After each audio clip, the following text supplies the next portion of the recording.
Greetings of peace. Today I'm gonna make a video about music and how it affects your vibration. Pretty much in pop culture, we have all types of music. People take this stuff for granted. People think music is just music, but I want you to look into a few things. First of all, 3 6 Mafia, a popular rap group, and they won a Grammy, and they were a music group that I was introduced when I was 5.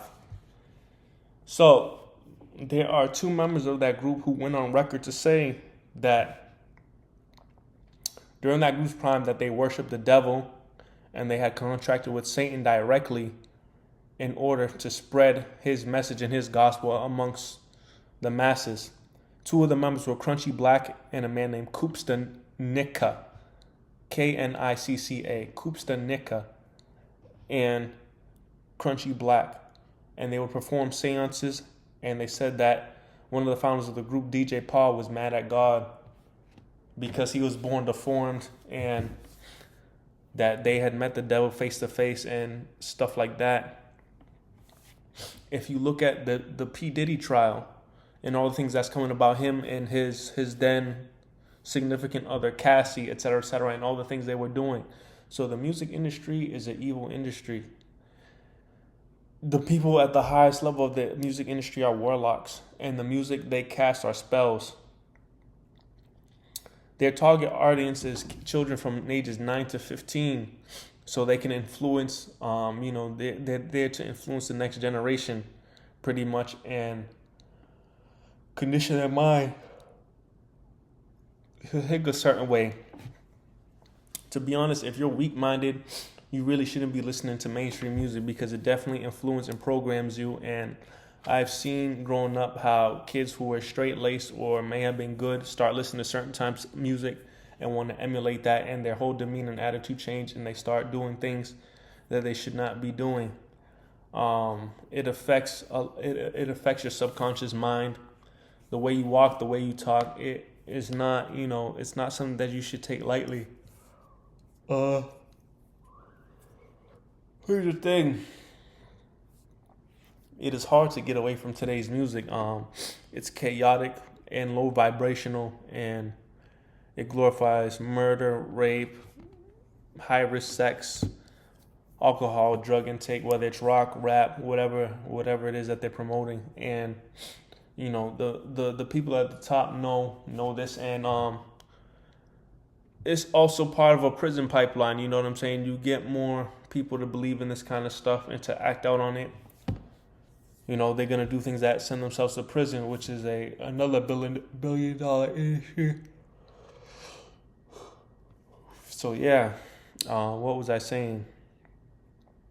A lot of these rappers, like there was a rapper I seen like a few years ago, Playboy Cardi, how he had like demonic contacts and eye masks and like horns and fangs, and he was just screaming through his whole performance like a demon, and it was ominous and everything like that. And then there was another rapper, what was his name, Little Uzi Vert, pretty much saying that all those who listen to him are gonna go to hell with him and all kind of stuff. So if you there was a interview that I seen by a rapper named The Smart Guy, talking about how the inner workings of stuff of the music industry, because he was at one point, I guess he had like some type of relationship with G Unit, and he was saying how a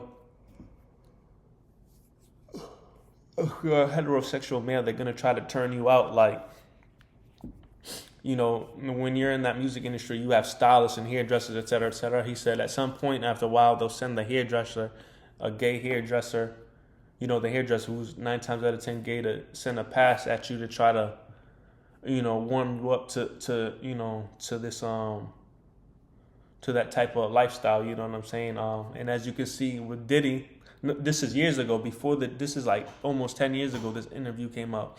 And as you can see with the Diddy situation, even though, he was acquitted of certain charges, this stuff is very real. And then, how can I say? how can I say? Who else was talking about this? Oh, yes. If you look at like, Cash Money, for example, in the 2000s, there was videos and pictures of, videos, actually a live video of Birdman kissing Lil Wayne on the lips.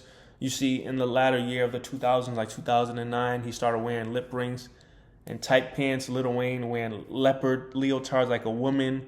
And then after that, they signed Young Thug, who was in a dress and all that.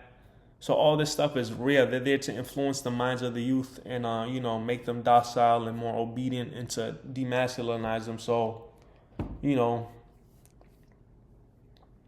that they, pretty much just work and breed and self-destruct, you know what I'm saying? Nothing against, I don't want to say, in regards to homosexuality, if that's what you want to do, that's your business. But the fact is, if you are a man having sex with another man, you're at higher risk of HIV. So if that's your sexual preference, it is what it is. But your body, your physical body, irrespective of however you feel, sees it as a danger. It's not something that's supposed to be done. Your equipment is designed for a woman, but today that's what we have, and it is what it is. But if that's you, you know what I'm saying? I'm not going to be disrespectful towards you, but I go with the laws of nature. Now, if you're listening to secular music, so be it. But you should look at it as like a mental and spiritual diet. So let's say in real life you have a cheeseburger or hamburger. Maybe tomorrow you want to eat a salad with fresh greens. And I say that to say this: if you're going to be listening to secular music, you should, you should counterbalance it with like smooth jazz, classical, and old R&B, and soft and smooth music with healing tones that will, provide a tranquil environment for your mind, your body, and your spirit, to counterbalance all this type of degenerative music that they make today. And then a lot of children and young people think, that the what they see in terms of these celebrities, in terms of their houses, their cars, et cetera, and their so-called lavish lifestyle is real. Some of those people do have money, but a lot of them, you know what I'm saying, they're under contract with certain entities who pretty much provide a lifestyle for them. And all the revenue generated from that person's likeness goes to the entity in said question, the corporation, and maybe the actor or the rapper may receive a stipend or an allowance, et cetera, but really many of them don't own anything. They have like agents and managers and handlers that pretty much, that's in their agent's name, the corporation name, or whoever, you know what I'm saying? A lot of those people are like in a prison of their own making. So a lot of that stuff is fake. A lot of that stuff isn't real. What can I say? Well, there are young people coming up out of these environments who are blowing up and making a name so in the industry. Now, if you come from a disadvantaged environment and that's your way out, I understand. But the world is what it is, and the music industry is what it is. Overall, I would say it is pretty evil to dark. It has a dark shadow over it. And you need to be mindful of what you're taking in. Some of these people, they worship the devil. They're warlocks. And they're putting spells in their music. And if you're weak-minded, you could fall victim and try to emulate that and do things that will unravel your life. So just be wise.